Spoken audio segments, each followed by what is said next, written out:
You've got to wonder what's going on with academics in this country right now, Andrew. An ANU senior lecturer in Middle Eastern studies, Alam Saleh, has spoken to Al Jazeera saying that Iran should consider, quote, serious nuclear measures. Have a listen to this.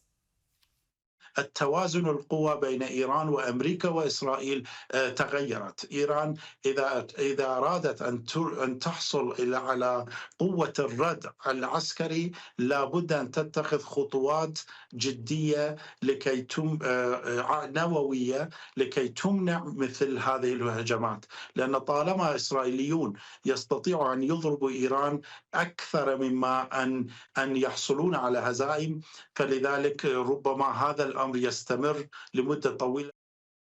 Andrew, so we have a situation where an academic appears to be defending Iran's nuclear measures. Surely that's not appropriate.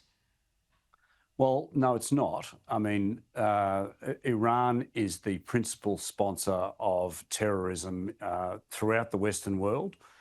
We've seen that as late as October 7, 2023, when 1,200 Israelis were killed, women were raped, children were murdered. Iran funded and sponsored the attacks by Hamas on Israel.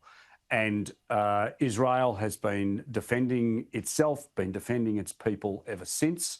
And, you know, we could not see a world where Iran was going to have nuclear weapons.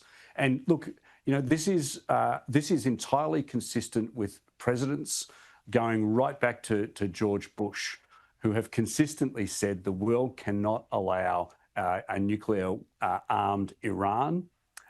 It's President Trump that has chosen to do something about it in conjunction with Israel. So to have an Australian academic be saying to media in the Middle East that Iran needs to be nuclear armed to be able to defend itself against Israel is absolutely appalling. And it really does question whether ANU have sorted out their issues in relation to their attacks on Israel. Yeah, absolutely. And, you know, in the end, you go to university to learn, not to have some sort of activism thrust upon you, and you just wonder what is going on in some of these universities right now.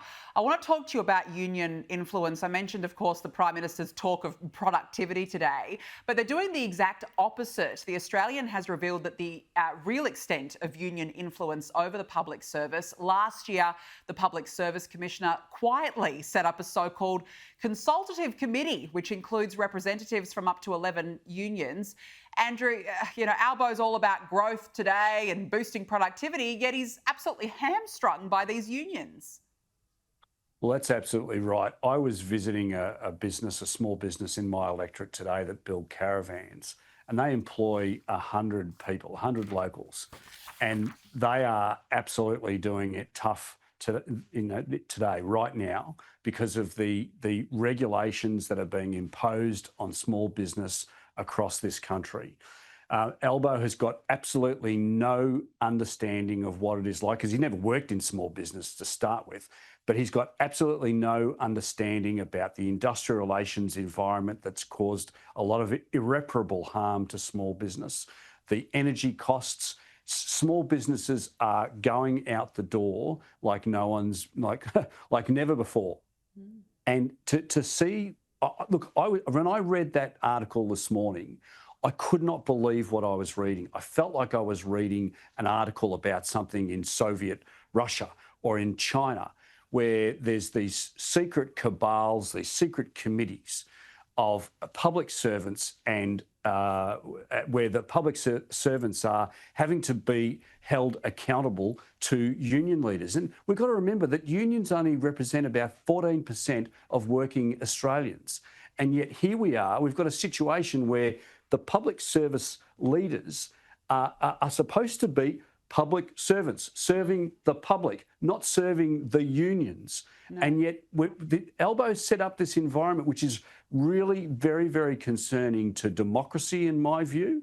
And Australians should be absolutely outraged. I know I was. Yeah, and worried at the same time. I mean, as you said, we've got record number of insolvencies for small business, and they're completely hamstrung, a lot of them by the unions right now.